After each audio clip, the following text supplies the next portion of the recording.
Bismillahirrahmanirrahim, wa salatu wa rasulil nabiyyil karim. Assalamu alaikum wa rahmatullahi wa barakatuh. Donc je vais essayer d'être bref, Inch'Allah, dans la continuité de ce que Cheikh Mohammed nous a dit, davantage sur la partie un peu plus pratique, parce qu'il y a beaucoup de questions qui se posent sur, ok, très bien, on comprend les principes de la finance islamique, mais finalement, concrètement, nous, dans notre quotidien, comment on peut bénéficier de tout ça? Où sont les pratiques de la finance islamique, des banques islamiques en Europe, en France, etc. Donc on va essayer d'avoir une approche un peu plus pratique, en 3 points, Inch'Allah. D'abord, essayer de comprendre effectivement, vraiment en pratique, quelles sont les différences fondamentales entre la banque islamique, entre la pratique de la finance islamique et les banques courantes. Pour essayer d'aller un peu plus loin, pour essayer de comprendre finalement l'éthique à laquelle nous appellent nos sources, l'éthique musulmane, qu'est-ce qu'elle peut représenter justement dans ce domaine de l'économie, et enfin essayer de terminer davantage sur ici potentiellement en France quelles sont les possibilités, quelles sont les solutions qui peuvent s'offrir à nous tous. Alors, Cheikh nous a dit quelque chose de fondamental. Il nous a dit, et il a commencé par ce premier principe qui est cette liberté, cette permission originelle. Cette permission originelle, qu'est-ce qu'elle nous dit finalement? C'est que tout ce qui n'est pas interdit est autorisé. Donc elle nous incite à une certaine liberté. C'est une liberté contractuelle, une liberté qui est effectivement, vous n'êtes plus dans le domaine de l'ibadat, mais dans le domaine, comme il le disait, d'adat, de cette jurisprudence des affaires. Donc dans le droit des affaires, Allah subhanahu wa ta'ala nous a donné cette chance qui est de dire finalement, faites ce qu'il y a de mieux pour vous. Vous-même, prenez ce qu'il y a de bien dans votre religion et allez développer ça. Devenez acteur. Et comment on peut comprendre cette chose? C'est effectivement par l'innovation. Autant la bid'a dans la ibadat, elle est condamnée, autant l'innovation bien réfléchie, l'innovation adaptée à notre éthique, à cette éthique, et on va essayer de la définir, autant ça, elle nous est incitée. Ce qu'elle nous dit, c'est finalement prenez les outils qui sont à votre disposition, développez ce qui est nécessaire pour vos activités commerciales, vos activités courantes, respectez bien sûr ces règles et finalement allez vers cette éthique. Alors, les savants nous disent que l'éthique musulmane, elle a cette force qui est de partir sur un point de vue positif. Elle est positive. Elle dit finalement, il n'y a que quelques restrictions qui sont fortes, et le cheikh nous a dit pas de riba, pas de surplus sur toute transaction, pas de gharal, pas de maïsir, de gharal d'incertitude, de maïsir, de respecter les bonnes foi, etc. Donc finalement, on nous dit il y a un certain nombre d'interdictions qui sont très très simples et très faciles à comprendre. Pourquoi ne pas faire de la spéculation? Pourquoi ne pas mettre de l'incertitude des contrats? Parce que toujours ça entraîne des batailles, ça entraîne des différends, ça entraîne des injustices. La riba, c'est la même chose. Pourquoi? Parce qu'on induit dans la relation entre les parties un avantage supplémentaire par rapport à l'autre, au détriment de l'autre.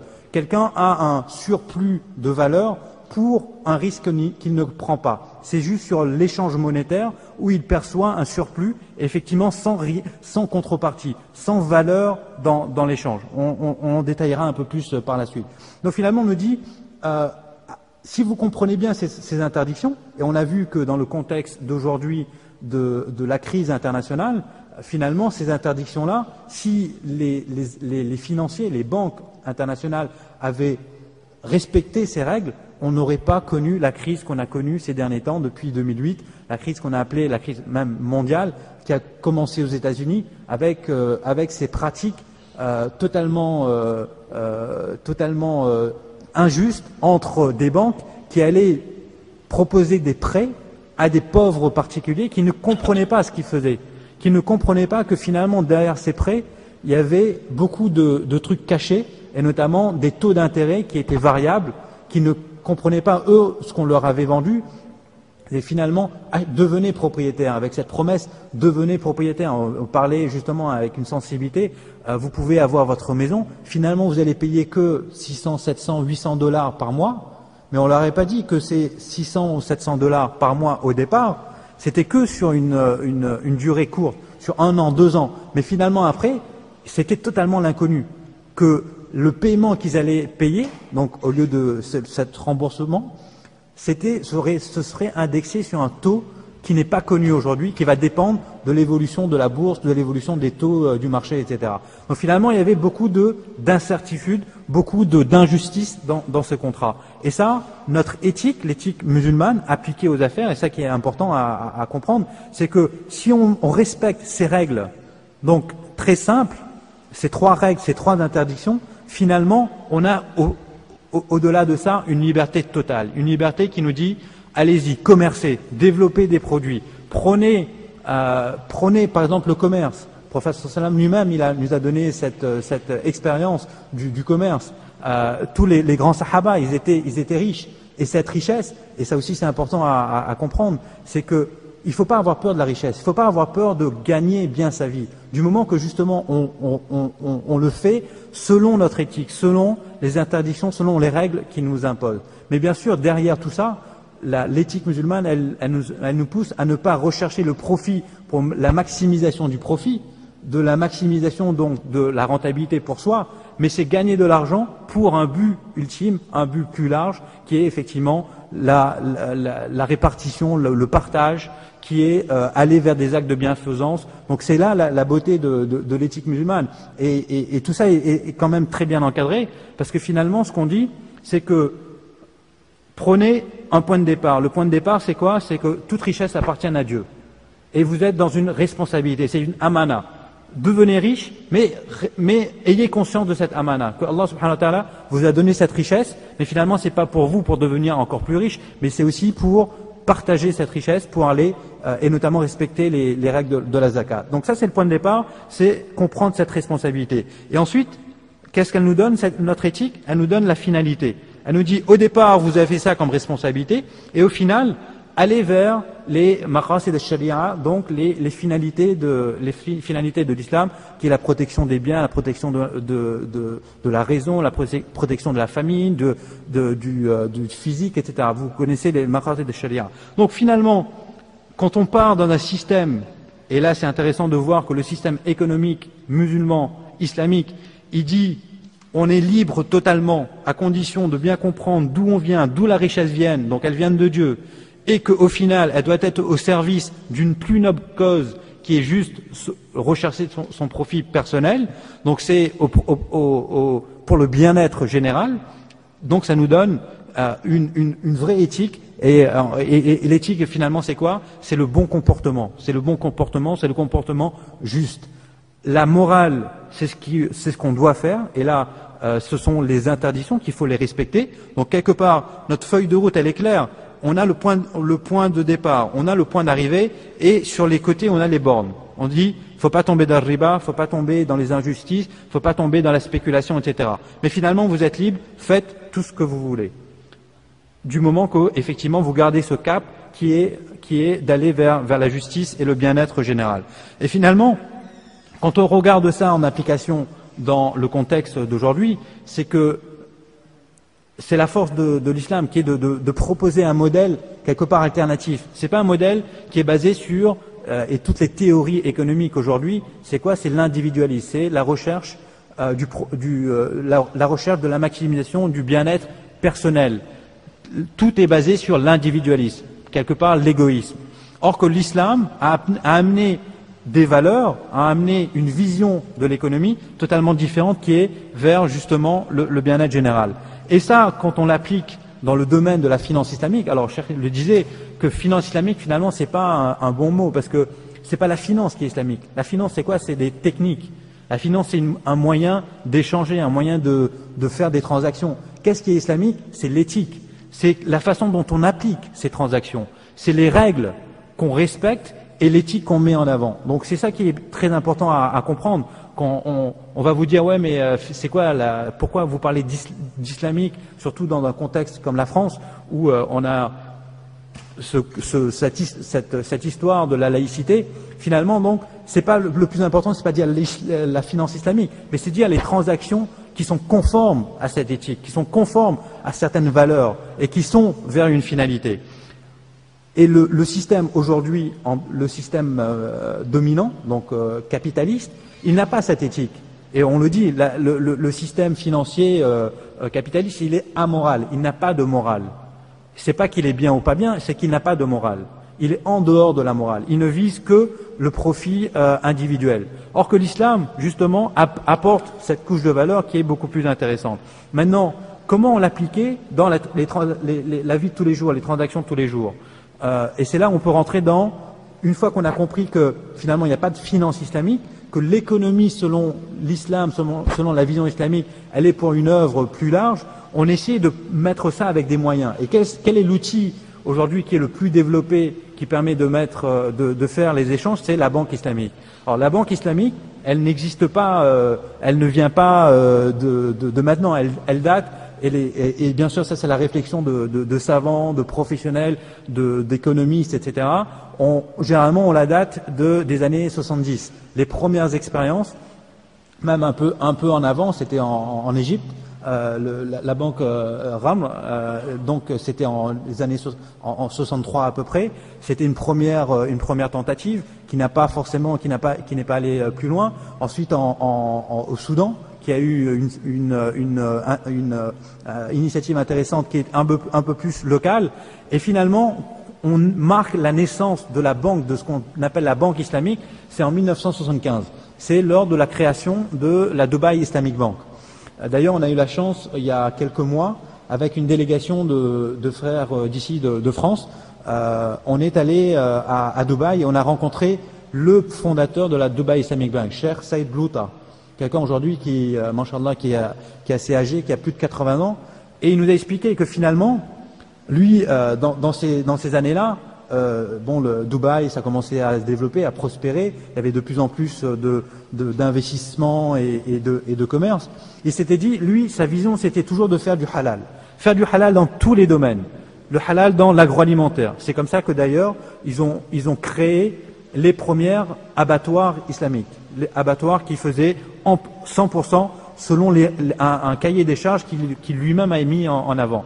Ils ont commencé à Dubaï, mais ils ont voulu après avoir une dimension beaucoup plus large pour satisfaire les besoins de tout le Moyen-Orient, et ils sont allés chercher des fournisseurs jusqu'en Norvège ou en Hollande.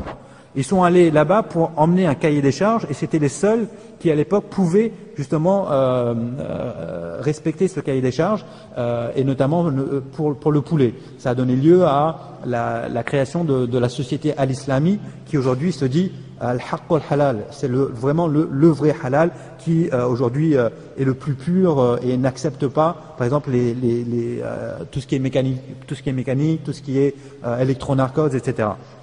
Donc, de la même façon qu'ils ont eu cette conscience, ce courage d'aller avoir un cahier des charges 100% halal pour l'alimentaire, il s'est dit, je veux faire la même chose pour l'économie.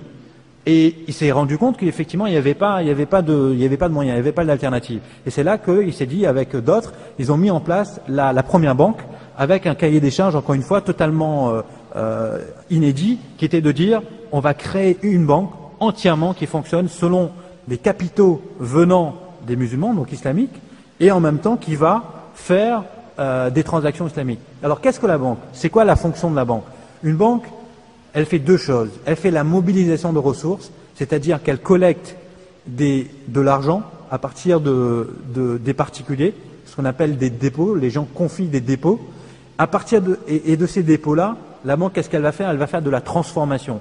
Elle va transformer ces dépôts, cette épargne, dans des projets, et des projets productifs. Des projets qui vont effectivement s'investir dans des vrais projets qui vont avoir une certaine rentabilité, qui permet de rémunérer la banque de façon halal et de rémunérer également les déposants. Et c'est ça l'objet d'une banque. C'est bien, d'une part, de capter de l'épargne, de l'argent halal à partir du grand public, de pouvoir transformer ça, de pouvoir l'investir.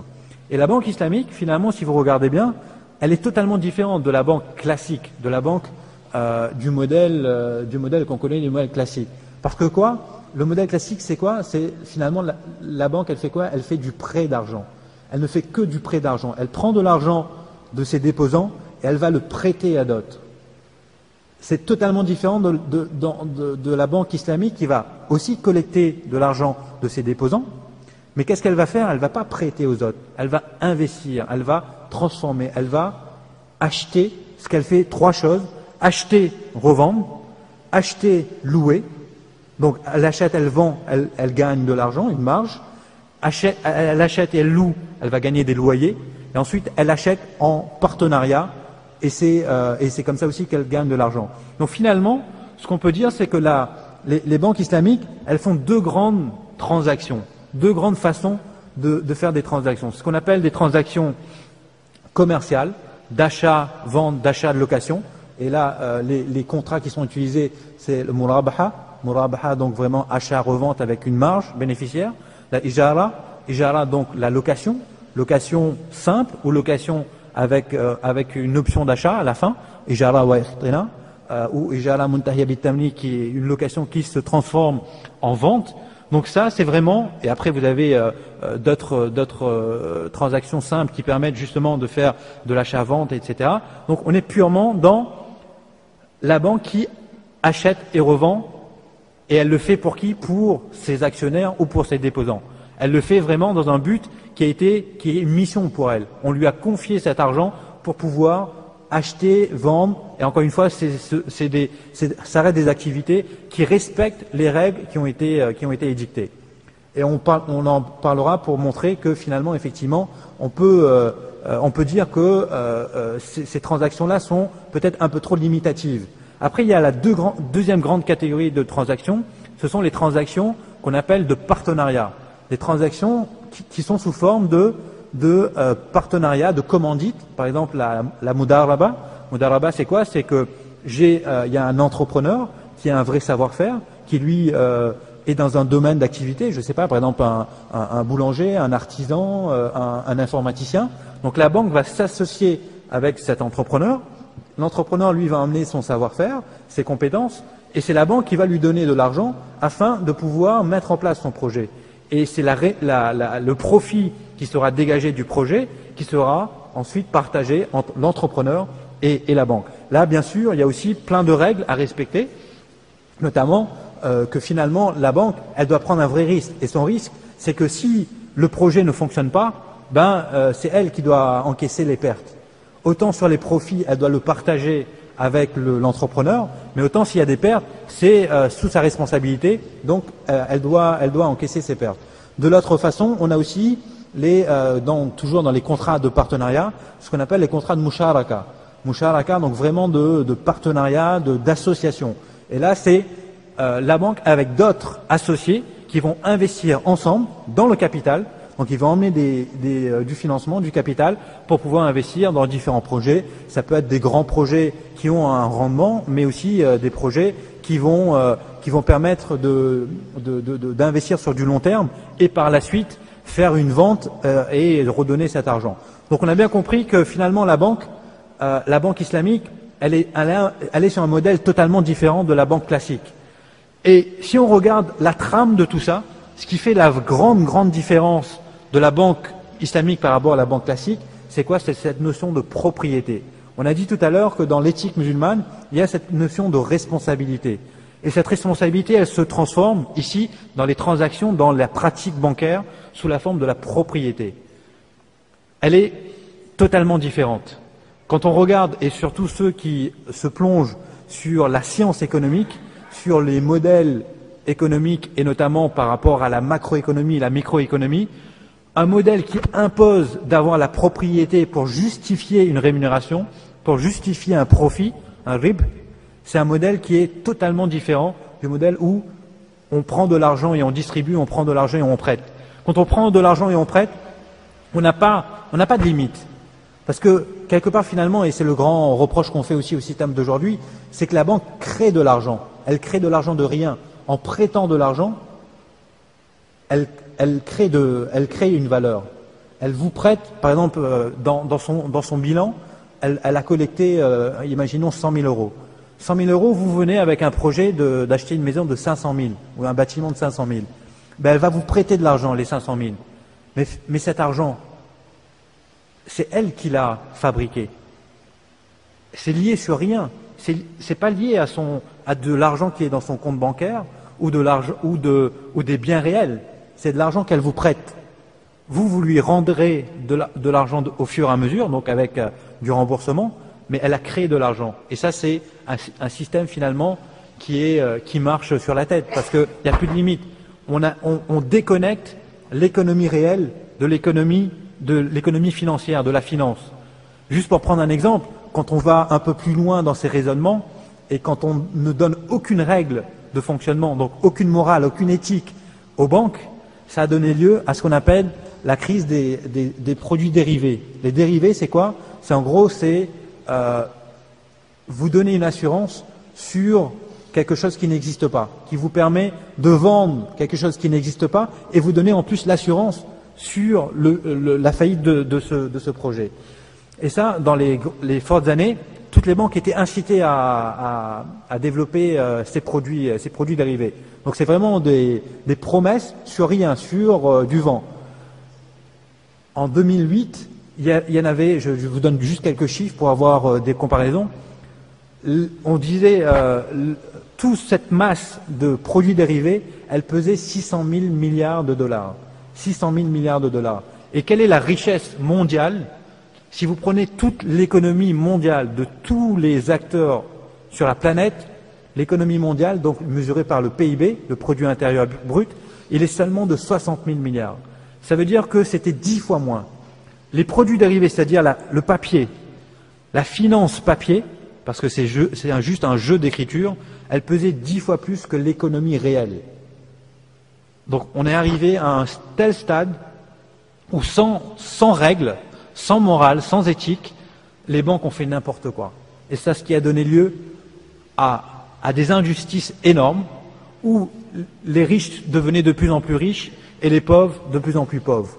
Et je vous passe toutes les considérations sur les chiffres de la pauvreté, comment les pays du Sud notamment souffrent de tout ça, de la dette, du poids de la dette.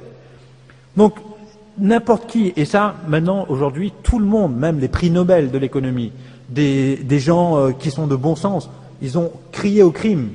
C'est un pouce au crime. Donner cette liberté à la finance sans morale, ça donne effectivement toutes ces dérives. Donc stop, on revient, on essaie de revenir, et toutes les autorités, que ce soit les politiques, que ce soit je disais même le pape a fait signe en disant finalement quand on regarde des valeurs de la finance islamique, de l'éthique musulmane, ces valeurs-là permettraient de mieux réguler la finance mondiale, d'éviter ces dérives. Et c'est ça la force de notre éthique. C'est finalement on n'a pas besoin d'aller chercher à droite et à gauche. Si on fait juste appliquer nos règles. Et encore une fois, on avait bien vu que finalement nos règles, elles nous poussent à la liberté. Elles nous poussent à cette permission originelle qui est de dire faites des choses, mais faites des choses bien utiles et des choses qui respectent ces principes, qui respectent donc pas d'enrichissement sans cause, pas de riba. Le riba, c'est quoi? C'est effectivement je m'enrichis sans avoir créé de la valeur, sans bien, au détriment de quelqu'un. Ne faites pas de spéculation excessive, parce que c'est lié à des aléas, à des événements aléatoires. Et ça crée toujours une distorsion, une asymétrie de l'information. Et enfin, ne créez pas de la dissension, du flou dans vos contrats bornez-les. Soyez justes, soyez équilibrés, une équité dans les contrats. Et quand on fait ça, on est obligé, et on revient à cette trame dont je vous parlais, la propriété. Quand on va faire une transaction avec quelqu'un, pour pouvoir justement faire la transaction, le point de départ c'est est-ce que je suis propriétaire? Est-ce que j'ai quelque chose qui est en ma possession, que je puisse vendre, que je puisse louer ou que je puisse m'associer avec quelqu'un d'autre? Donc j'ai une propriété. La grande différence c'est ça. Donc finalement, quand on regarde et on revient sur les contrats, qu'est-ce qui justifie la murabaha, l'ijara, etc. C'est bien ça, c'est que finalement on va dire on peut pas, on doit être obligatoirement propriétaire, on doit avoir la possession pour pouvoir justifier de cette transaction. Et donc on va éviter le gharar et le maïsir. Le gharar, l'incertitude et toute spéculation excessive. Ça c'est pour les transactions commerciales. Autant la transaction commerciale, elle est effectivement un acte assez simple, la banque va acheter, va vendre, Mais il ne faut pas qu'elle tombe, et ça c'est les deux grands écueils, il ne faut pas qu'elle tombe dans le gharar et dans le maïsir. Au contraire, dans les transactions de partenariat, d'investissement, finalement je vais avec d'autres. Et là, ce n'est pas le côté aléatoire, parce que finalement, c'est un risque que je vais prendre. Et ce risque, c'est ce qui va me permettre de justifier ma rémunération.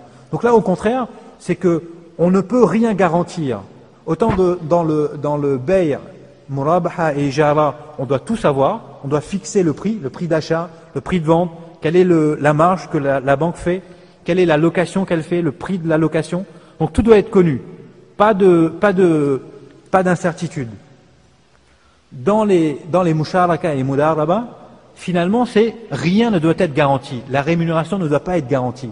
Parce que sinon, on tombe justement dans le riba. Parce qu'on va promettre une rémunération, on va promettre un profit. Donc vous voyez que tout est logique. On a, alhamdoulilah, des règles, une éthique, et ça a donné lieu à ces pratiques de la finance islamique, qui fait que les différentes transactions, elles ont leur logique, on sait pourquoi on les utilise, et pour quel besoin. Quand on a effectivement un besoin d'acheter une maison, d'acheter une voiture, d'acheter des machines, outils, etc., on va voir la banque, on va lui dire, voilà, j'ai ce besoin-là, tu vas l'acheter pour me revendre. Parce que moi, je n'ai pas les sous aujourd'hui pour pouvoir le payer, donc tu vas me le revendre et moi, je vais te le payer sur une certaine durée. Et ça, on se met d'accord sur la durée, de combien de temps, et donc la mensualité que je vais payer. Et ça, c'est fondamental. C'est que finalement, la banque, elle joue ce rôle d'intermédiation. Elle répond à un besoin. Elle a collecté des fonds des particuliers, des déposants, et elle répond aux besoins des acteurs, des gens qui ont besoin d'acheter des maisons, acheter des voitures, etc. Et de l'autre côté, pour les entrepreneurs, pour les investisseurs, elle va s'associer avec les investisseurs et elle va prendre le risque. Autant là, il n'y a pas de propriété, mais elle va prendre un risque. Et ce risque, c'est, si le projet fonctionne, très bien, on va partager les profits. Mais si le projet ne fonctionne pas, il y aura des pertes. Et ces pertes aussi, on va les partager. On va les partager si on est en shirkat, donc en partenariat, et en revanche, si on est en mudaraba, dans cette forme de commandite, c'est la banque entièrement qui va prendre les pertes. Donc vous voyez que tous ceux qui font des critiques un peu faciles, qui disent « ouais mais là c'est déguisé, là c'est un peu facile, etc. » Non, finalement tout ça est très borné, est très logique, est très clair. Pour quel besoin, selon quelle formule, avec quelle méthode et quelles sont les règles à respecter. Voilà, ça c'était sur cette partie vraiment les différences fondamentales. On peut parler maintenant aujourd'hui que dans le monde dans lequel on vit, c'est qu'effectivement il faut qu'on pousse à ce que les acteurs économiques aillent plus loin que juste faire des transactions où tout est connu, ou la murabaha, parce que ça, effectivement, on regarde les banques islamiques, elles font majoritairement des transactions sur la murabaha. Même parfois aujourd'hui, et c'est une critique qu'on peut dignement lui opposer, c'est que même si quelqu'un a pas forcément besoin d'un bien, mais a besoin de l'argent, ce qu'elle va faire, c'est qu'elle va faire des transactions murabaha double, c'est-à-dire qu'elle va vendre des matières premières, elle va acheter des matières premières et les revendre, et la marge qu'elle va faire, qu'elle va garder pour pouvoir, elle va permettre à ce que la trésorerie dégagée soit utilisée par une personne qui lui demande, par exemple, de l'argent. Pourquoi? Par exemple, pour faire un voyage, etc. Là, on peut effectivement critiquer que finalement, on va plus sur le domaine du besoin intangible. C'est pas vraiment un bien réel, c'est pas une propriété, c'est pas lié à le point de départ dont on parlait, la propriété, la responsabilité, etc. Donc ça, c'est une critique qu'on peut dignement donner aux banques, et on voit qu'aujourd'hui cette pratique, qui était une tolérance au départ, les savants, ils avaient dit que finalement on peut au départ, pour faire fonctionner, pour essayer de développer, tolérer le temps que ça se mette en place. Mais finalement, on voit que les banques utilisent un peu trop cette pratique. Et ça aussi, c'est intéressant, c'est que récemment, pas plus tard que la semaine dernière, on recevait un cheikh de l'Angleterre, cheikh Haytham Tamim, qui est qui est, mashallah, un grand savant qui a beaucoup étudié notamment les sciences économiques et qui aujourd'hui travaille dans différents instituts et dans des banques islamiques en Angleterre. Donc eux là-bas, ils ont quand même une dizaine d'années d'expérience. Il disait, si on peut, on revient un peu aussi à la sagesse que Rasulullah sallallahu alayhi wa sallam il avait eue quand il avait fait la hijra. Quand il a quitté Makkah al-Mukarrama, quand ils sont allés à Medina, tout devait être créé. C'était un nouveau monde, c'était un nouveau contexte, un nouvel environnement. Et qu'est-ce qu'il a découvert quand il est arrivé sallallahu alayhi wa sallam est arrivé à Medina? Les gens lui ont rapporté en disant, voilà, ici la pratique, c'est on fait telle transaction commerciale. Et qu'est-ce qu'il a eu? Il a eu une attitude encore de sagesse. Il a fait 3 choses. Il n'a pas dit que tout est haram, arrêtez ça, on va totalement transformer, on va ça. Il a eu 3 attitudes. Il a dit, certaines de vos pratiques, ce sont des pratiques illicites, ce sont des pratiques répréhensibles, arrêtez. Et le cheikh a donné des exemples tout à l'heure, par exemple quand il y avait des incertitudes, quand il y avait la duperie, des choses qu'on cachait, on ne montrait pas effectivement les vices. Donc ça il a dit, délaissez, ce sont des pratiques répréhensibles, vous délaissez ça. Ensuite il y avait des choses où il les a pris exactement comme telles. Des pratiques qui étaient par exemple sur l'achat-vente ou qui ressemblaient à tout ce qu'on vient de dire, musharaka, etc. Il a dit, masha'Allah, ce sont des pratiques, rien à dire, leur esprit, leur pratique, la façon dont vous le faites, eh bien, on n'en a rien à dire, vous pouvez continuer. Et il y avait, entre les deux, des pratiques qui étaient pas totalement licites, donc il les a fait corriger. Il a dit ça, vous changez un petit peu les choses, et vous avez ça. Donc, Cheikh Haytham Tamim nous dit que finalement, aujourd'hui, on doit avoir à peu près on doit avoir la même attitude. Cette attitude de sagesse qui est, la banque islamique, elle a que 30 ans d'âge. On ne peut pas lui demander tout de suite d'être parfait, d'être excellent. L'excellence, le ihsan, bien sûr, on doit le viser. C'est un objectif, c'est une finalité. Mais un système qui est en train de se battre contre un autre système dominant qui en plus a 5 siècles d'histoire, d'expérience, qui est ultra dominant, qui a imposé ses règles, qui a fait que tout est aujourd'hui lié au taux d'intérêt. Vous ne pouvez pas aller sur les marchés financiers, bancaires, etc., sans appliquer le taux d'intérêt. Donc les savants, alhamdoulilah, qui sont spécialisés dedans, ils nous disent, ayez une attitude constructive, une attitude de sagesse. Faites en sorte que, effectivement, prenez ce qu'il y a de bien et essayez de vous délaisser des pratiques qui sont néfastes. Et donc, comme on disait, la murabaha qui est un peu trop organisée, la murabaha qui consiste à acheter et vendre pour pouvoir dégager vraiment de l'argent, de la trésorerie pour quelqu'un, au bénéfice de quelqu'un, pour ses besoins personnels, ce sont des choses qu'il faut corriger. Et on va le faire petit à petit, Inch'Allah. Donc voilà ce que je voulais compléter par rapport au propos du cheikh qui nous a donné ces 7 principes qui sont importants, qui illustrent réellement l'éthique de l'islam dans les affaires. En pratique, il y a un certain nombre de contrats, il y a un certain nombre d'outils. Et finalement, quand on regarde aujourd'hui en France, qu'est-ce qui est possible? Il est totalement possible d'aller voir, pas seulement parce qu'on a tendance à dire où sont les banques islamiques, où sont les banques où ce sera écrit Al-Bank Islamia de France, comme en Angleterre ils ont fait IBB, Islamic Bank of Britain.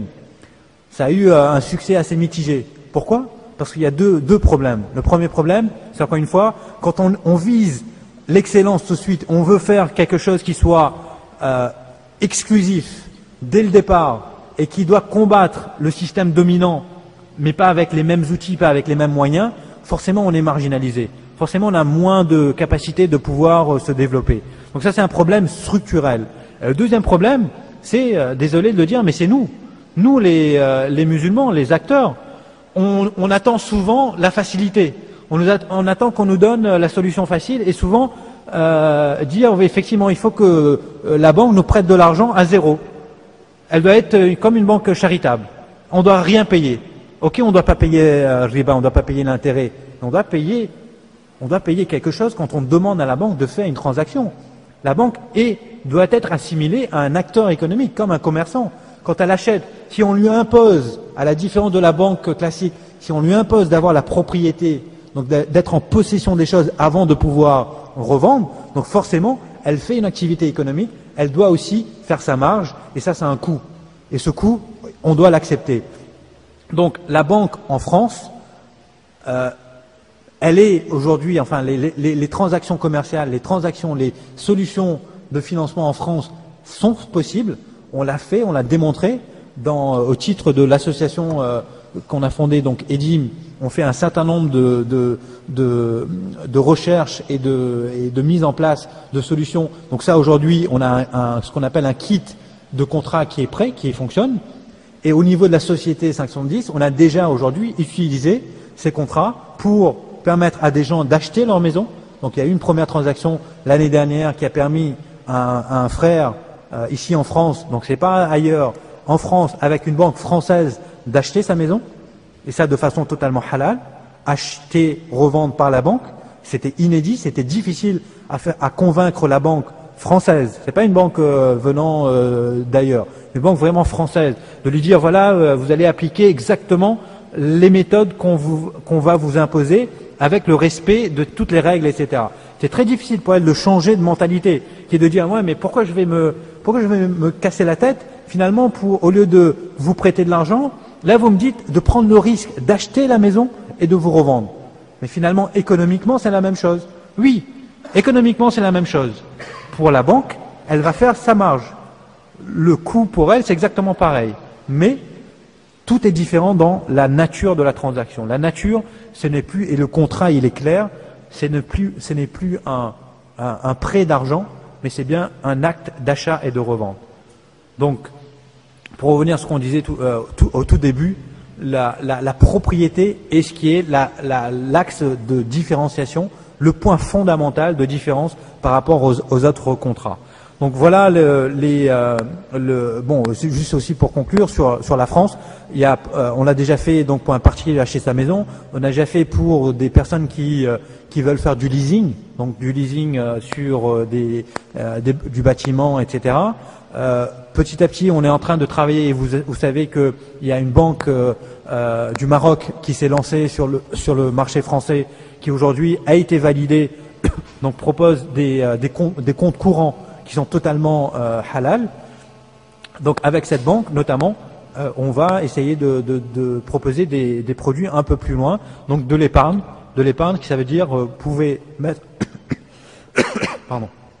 mettre de l'argent dans la banque, et cette épargne-là sera investie sur des contrats, sur des supports qui sont vraiment halal. Donc ça va vous donner un certain profit. Encore une fois, il n'est pas garanti, mais qui viendra directement de ces projets. Et en même temps, petit à petit, construire les solutions de financement pour les particuliers pour acheter les maisons, les voitures, et pour les professionnels pour financer leurs projets d'entreprise, pour acheter des locaux, acheter des machines, etc. Donc qu'Allah fasse que tous ces efforts se réalisent, Inch'Allah, qu'on ait des solutions halal, entièrement halal, avec des acteurs sérieux, professionnels sur le marché français, qu'on apprenne aussi des expériences de l'extérieur, aussi bien du Golfe, où justement la Banque islamique existe depuis plus de 30 ans, donc qu'on apprenne de ces leçons, qu'on apprenne de l'Angleterre, où c'est un contexte européen, donc qui est vraiment beaucoup plus difficile à mettre en place, et ça, qu'on échange beaucoup avec les frères là-bas, et aussi en France, qu'on apprenne notamment du marché du halal, où on a vu que si on ne fait pas les choses bien au départ, si le cahier des charges, il n'est pas très clair, il n'est pas transparent, il n'est pas intransigeant, il y a beaucoup de dérives qui peuvent se faire. Donc on n'est pas là pour être des marchands de certificats, on est là encore une fois pour essayer de construire des solutions pour le bienfait de tout le monde, et ça bien sûr en relation avec les savants qui sont spécialisés dans ces domaines et qui valident entièrement toutes ces transactions. Je répète que dans la finance islamique, à la différence de la finance conventionnelle, toute transaction, tout contrat doit respecter ces règles et doit être validé par les fuqaha, par les savants qui sont spécialisés, et c'est une attitude qu'on doit avoir ici pour la France, Inch'Allah. Wallahu a'lam, barakallahu fiik.